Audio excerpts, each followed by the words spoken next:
여러분 안녕하십니까? 포항 MBC 뉴스데스크입니다. 2026학년도 수능 성적표가 수험생들에게 배부됐습니다. 특히 국어와 영어가 어려웠는데요. 최상위권의 경우 수능 최저 기준을 맞추지 못하는 수험생들이 크게 늘 것으로 전망됩니다. 대입 정시 전략을 어떻게 짜야 할지 신병철 기자가 알아봤습니다. 대구의 한 고등학교 3학년 교실에서 담임 선생님이 수능 성적표를 학생들에게 나눠줍니다. 성적표를 받아든 학생들의 표정은 그리 밝아 보이지 않습니다. 2026학년도 대입 수능이 이른바 불수능으로 불릴 정도로 어려웠기 때문입니다. 최상위권의 경우 수시 최저 등급 확보에 비상이 걸렸습니다. 최저 등급을 맞춘 수험생들은 수시 모집에서 합격할 확률이 훨씬 높아졌습니다. 진짜 생각지도 못하게 최저를 맞추게 됐는데 그래서 너무 기쁘고요. 그리고 다른 친구들도 최저 많이 맞추셔가지고 다 좋은 대학 갔으면 좋겠습니다. 이번 수능에는 국어와 영어가 핵심 변수가 됐습니다. 국어 영역 표준 점수 최고점은 147점으로 지난해보다 8점이나 올랐습니다. 반면 수학은 139점으로 지난해보다 1점이 떨어져 변별력이 작아졌습니다. 수학 만점을 받아도 국어 고득점자를 역전하기 힘든 구조입니다. 절대평가인 영어도 1등급 비율이 3.11%에 그쳐 지난해의 절반 수준으로 떨어졌습니다. 의학학계일 등 최상위권은 국어 고득점 여부, 그리고 상위권은 국어 고득점과 영어 높은 등급에 의해서 당락이 결정될 것으로 예상됩니다. 올해도 자연계 수험생들이 사회탐구를 선택하는 이른바 사탐런 현상이 두드러졌습니다. 하지만 사회탐구 2등급 이내 인원은 전년보다 30% 급증한 반면 과학탐구는 25.3% 급감했습니다. 결과적으로 어중간한 성적의 사탐런 수험생은 이중고를 겪을 가능성이 높습니다. 사탐과 탐 표준 점수 차이는 크지 않아 정시에서 사탐런을 했으나 성적이 월등히 높지 않은 경우 인문계열로 교차 지원을 하기에도 무리가 있고 자연계열로 지원하기에는 가산점을 받지 못해 불리할 전망입니다. 입시 전문가들은 단순히 총점을 비교하는 것보다는 대학별 환산 점수를 꼼꼼히 따져야 한다고 조언합니다. 대학마다 반영 비율이 과목마다 다르기 때문에 본인한테 유리한 전략을 선생님과 상담을 통해서 효율적으로 세우는 것이 어느 때보다 중요할 것 같습니다. 2026학년도 4년제 대학의 정시 원서 접수는 오는 12월 29일부터 12월 31일까지 사흘 동안 이루어집니다. MBC 뉴스 신병철입니다. 경북의 택시 기본요금이 오는 10일 자정부터 현행 2km 4,000원에서 1.7km 4,500원으로 인상됩니다. 또 거리요금은 131m당 100원에서 128m당 100원으로 시속 15km 이하 운행 시 병산되는 시간요금은 31초당 100원에서 30초당 100원으로 조정됩니다. 다만 밤 11시부터 새벽 4시까지 심야 할증은 현행 체계인 20%를 유지합니다. 경상북도 물가대책위원회는 유류비와 인건비 상승, 종사자 처우 개선 등을 위해 불가피하게 요금 인상을 단행했다고 밝혔습니다. 포항은 영원히 강하다라는 말이 결과로 증명되고 있습니다.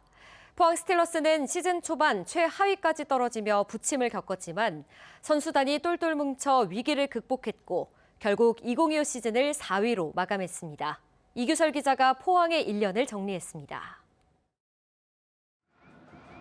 시즌 초반은 쉽지 않았습니다. 순위표 맨 아래까지 떨어지기도 했습니다.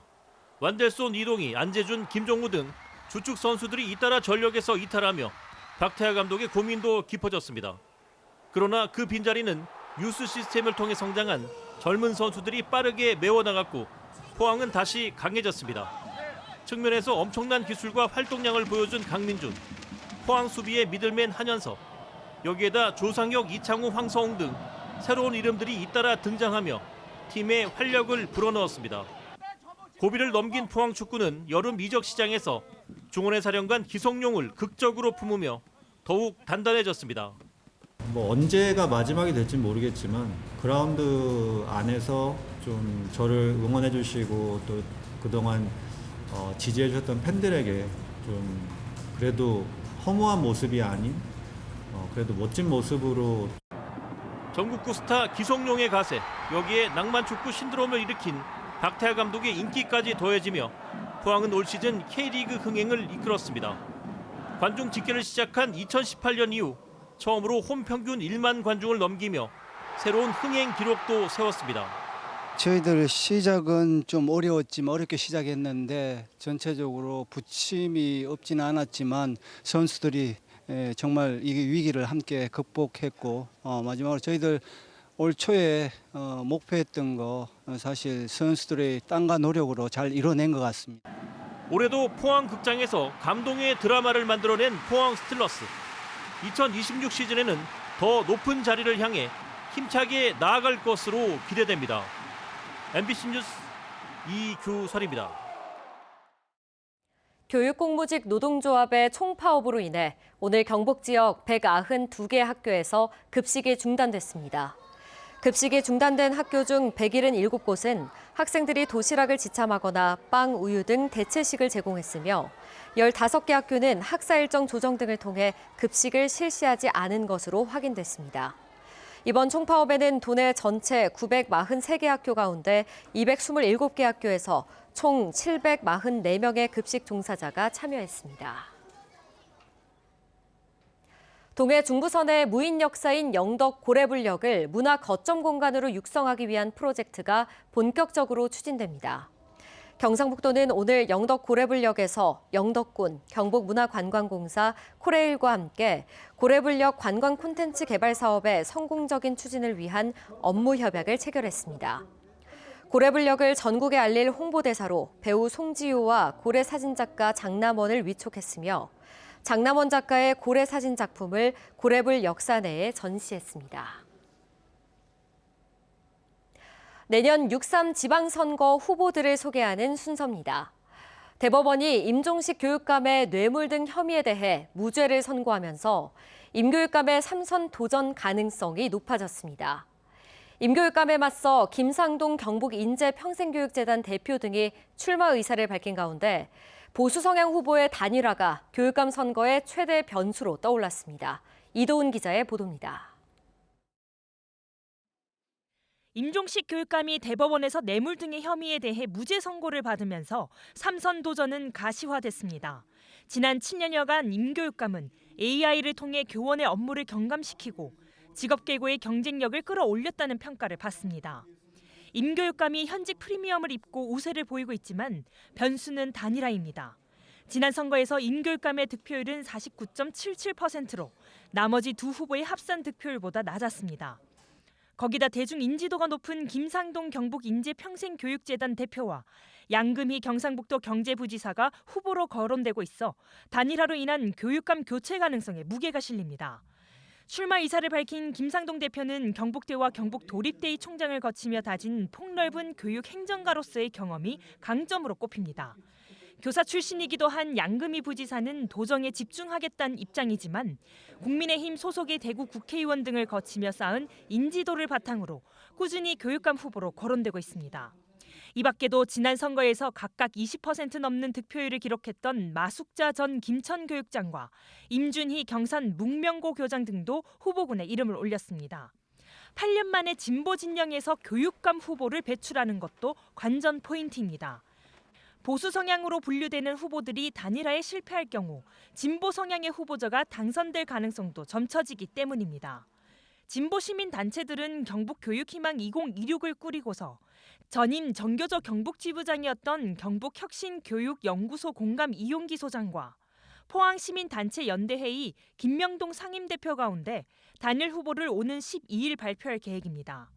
3파전이었던 지난 선거와 달리 교육자 출신의 거물급 인사에 더해 기존 교육정책과 차별화를 내세운 진보 성향 후보까지 가세하며 이번 교육감 선거는 지자체장 선거 못지않은 치열한 경쟁이 예상됩니다.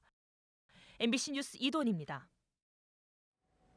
경주시는 내년도 국도비 예산으로 전년보다 246억 원 증가한 1조 1,293억 원을 확보했다고 밝혔습니다.